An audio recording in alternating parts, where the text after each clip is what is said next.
Hey, let's talk about dimorphism in Phindians. Okay, so in the original appearance of Phindians in the Jedi Apprentice books by Jude Watson, it is not only their long arms, bright orangey yellow eyes, and mournful visages that get mentioned.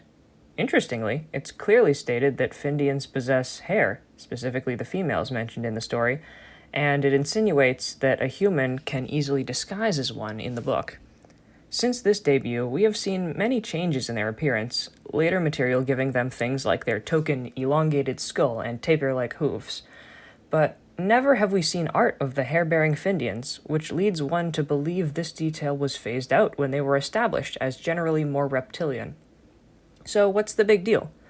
Well, despite all the available visual references for Phindians, most are not described as male or female in these images, and there is no current basis on which to determine this.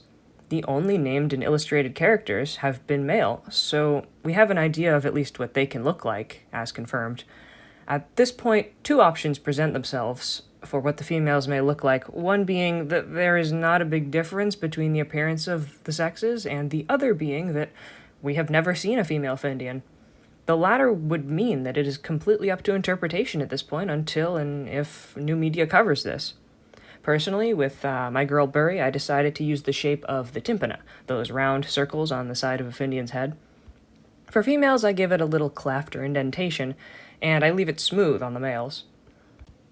Do you have any thoughts on this? I'd love to hear anything you have to say about Phindians. If you have any lore surrounding them that is kind of your own homebrew, I'm always interested in hearing what people think about species that don't get a lot of attention in the mainstream Star Wars content. So if you've got anything fun to share, feel free to drop it in the comments.